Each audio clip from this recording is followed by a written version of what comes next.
The family of Marianne Orlando and all the friends here today, we want to say welcome. I know that Marianne would be utterly pleased to see all of these beautiful faces around this room. So, lest you don't know me, my name is Mary Jo Bona. I am one of my Aunt Marianne's nieces. The other nieces are here today, my sister Carmen Bona, my wife Judy Fenninger, and the nephew Mark, whom I will reintroduce when he appears.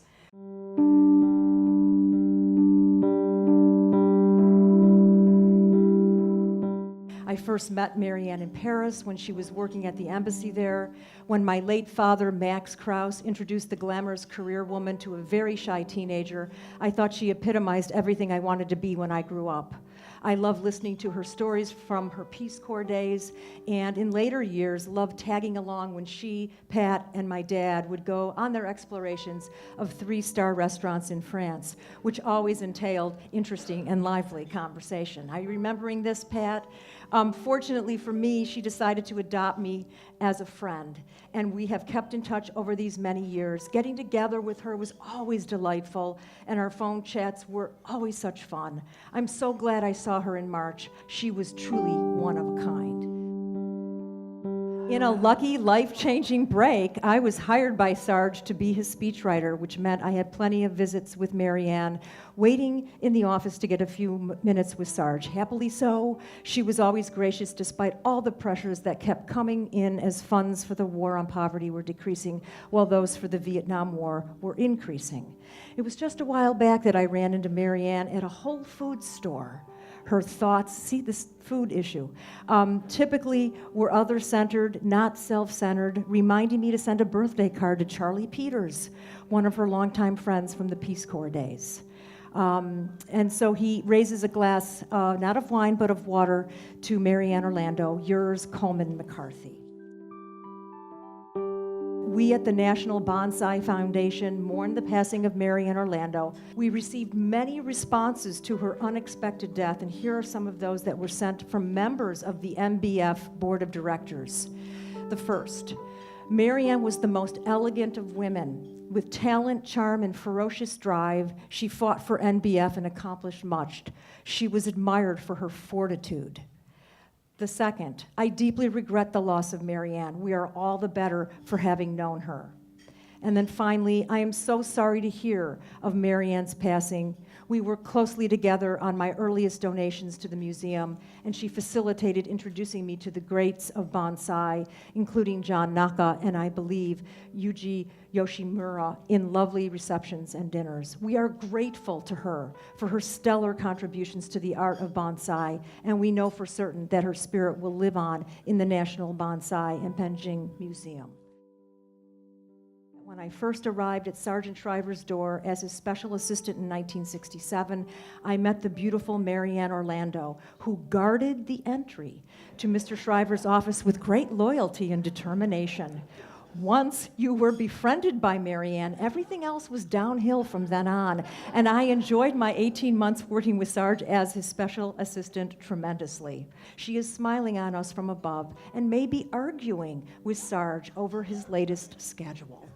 Best wishes, Donald Dell. Dear friends of Marianne, many things came together to create the wonder of Peace Corps. The president who created it, the man he chose to lead it, the people who came to form an organization like no other, the young people who responded to its call, and a young woman who was the spark and sustenance behind everything, Marianne Orlando. Like the extraordinary work she did in helping with President Kennedy's funeral, all behind the scenes, like the support she gave to staff and volunteers who sat outside Sarge's office waiting to talk to him about problems, like her unflappable calm when the chaos outside of Sarge's office had even a psychiatrist worried, and on a more personal note, when she was helping our ambassador to Paris, Sarge, And when he invited us to spend the last week on our honeymoon in Paris, how could we refuse? One of the best parts of our experience was when Marianne took us out on the town. You may not have known what a fun-loving girl she was. Anne and I would like to join you in a toast to our Peace Corps star, who is now a star in the heavens, preparing a special place there for all who fell in love with Peace Corps and hope to join her there. We met exactly 49 years ago last month in Paris, so it is appropriate that I write these lines from France. Sarge brought 4 people with him to get him launched on one of the most memorable tours any American ambassador has ever had in France. But Marianne was the one who knew the Shrivers the best. Indeed, the entire Kennedy family going back to Father Joseph Kennedy, and she was our reference point and guide. I was a junior officer just starting in my career, but I was informed and impressed by her quiet intelligence, her grace, her ability subtly to manage not only a State Department bureaucracy that was new to her, but a very boisterous young Shriver family. I'm sad, devastated by Marianne's death. More than she ever knew, she was a big part of my evolution as a social worker and public office holder. She and Sarge were, to me, inseparable, this very best of the new American century. Marianne was both tough and always right. She and Sarge were the dream team of the Peace Corps, Vista, and the 60s and 70s. I rarely saw her in recent years, but she was always a part of me. God bless Marianne Orlando. The Marianne I knew when we worked together at the Peace Corps was a gifted gatekeeper, tough but fair, as she made sure that Sarge heard from his subordinates everything that would help him do a better job, and as little as possible of self-promoting attempts to impress or curry favor with the boss. But I also knew another Marianne, the kind friend who took in my wife in our early days in Washington when we did not yet have a home and I was away visiting projects overseas. She and Beth became lifelong pals. And when my son was born in 1963, she became his unofficial godmother. There's a lovely photograph of her holding a week-old Chris. I wish you could see the tender look on her face, and you would never doubt there was another side to that tough Marianne we saw in the office. Through all the subsequent years, she and her friend Pat Woodward shared Thanksgiving and Christmas with us, our son, his wife, and our grandchildren. Marianne was part of our family and always will be. I first met Marianne in 1963. 1 year after I moved to Washington from California. Angie Novello, I'm sure many people know that name, Bobby Kennedy's closest confidant, introduced us and we hit it off immediately. We were about the same age, and by 1964 we became each other's best friends and have remained that to this day, mainly because we shared the same interests in tastes in people, food, travel, culture, politics, everything. For instance, we often bought the same clothes or shoes, forcing us to have to check with each other if we were going somewhere together. At restaurants, we would inevitably order the same thing. She had 3 sisters and always referred to me as her 4th. I only had a brother, so she was my sister. Because of our demeanor in public, strangers would often ask if we were sisters. Also, we fought all the time, as sisters tend to do. I miss her terribly. It will be very difficult to face life without her. Au revoir, my dear friend, my sister, Pat. So it's really quite wonderful that Pat referred to Angie, because there were these, extraordinarily capable 3 women, Angelique, who worked for Ted, and Angie Novella, who worked for RFK, and Marianne. And once, when I was relatively new in Washington and living in that little 9-foot wide house in the Snow's Court, the three of them just knocked on the door and walked in some Saturday or Sunday afternoon, each more beautiful than the other and dressed to the T's, as they always were. And I hope you understand that Marianne took care of Angie through Angie's long, long dementia. That was the kind of person Marianne was.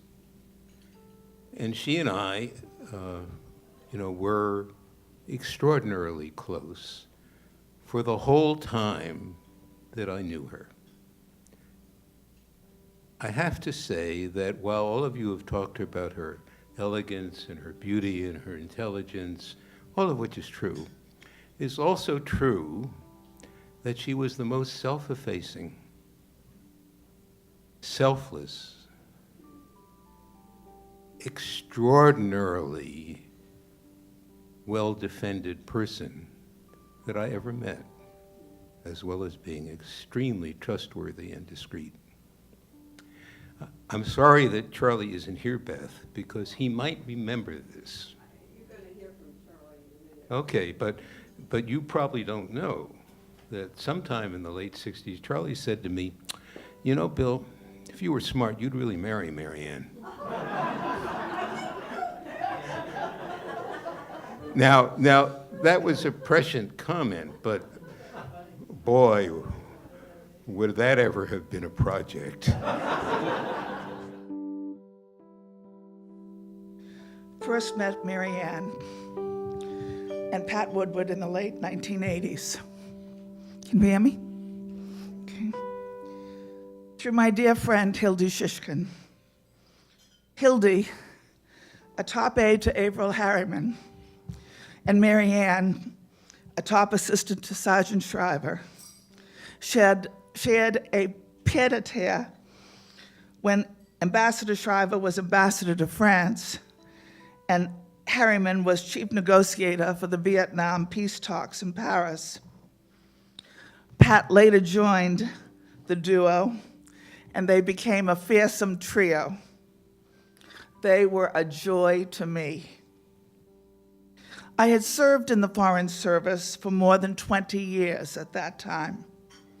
Most of those years during Republican administrations. And here, like gold in my lap, sat three die-hard Democrats who also were very cognizant of international affairs and the operations of the Department of State and USIA. Hildy was the more reflective. Pat, media savvy and always ready with a quip. And Marianne absolutely focused on the problem at hand. They were all amazing. They had a zest for life and would meet challenges head on without shrinking. Best friends, Marianne and Pat, traveled Europe and the United States together, played tennis, sampled the best restaurants, and loved beauty. I especially recall their yearly sojourns to Cape Cod, where they rented first a lovely cottage in Dennisport, and later a charming house closer to me in Howard. Walks on the beach, eating the treasures from the sea, which they would turn out, in particular their wonderful lobster fests, attending summer theater. It was great fun. Marianne was pristine in appearance. Pat, a shade more sporty. Not spotty.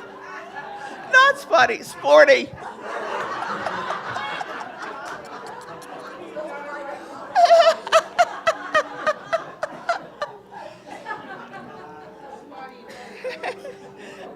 White starched shirt over which was draped a lovely sweater, hair perfectly coiffed. My conversations with Marianne and Pat followed a pattern. Discussion of the political problems confronting us. In the last few months, that portion of the conversation grew longer and longer.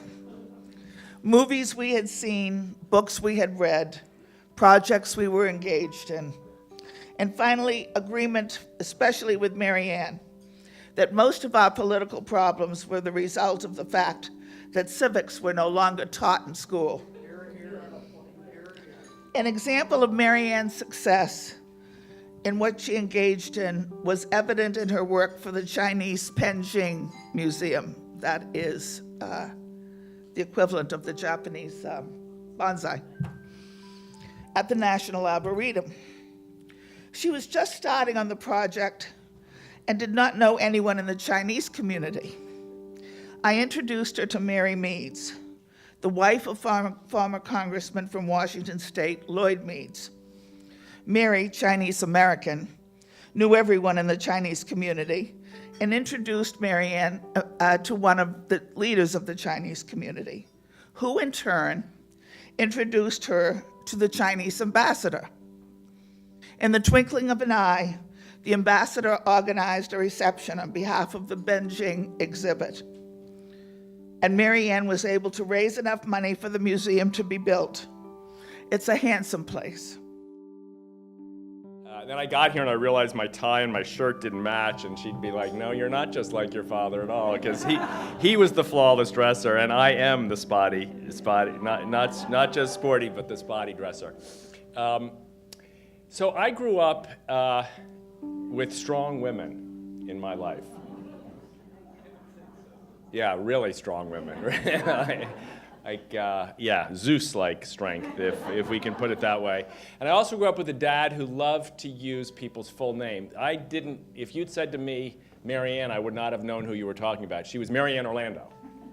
And Mary Ann Orlando, like a few of you in this room, I couldn't distinguish as a child whether I was related to her or not, because she was such a consistent and constant part of my life. My father spoke of her as much as he spoke of anyone else. And so if you're a little kid and someone's in your house pretty much every day and occasionally putting you to bed at night and the apple of your dad's eye, you might logically conclude that this person's related to you, even though I was pretty sure we didn't have Italian relatives.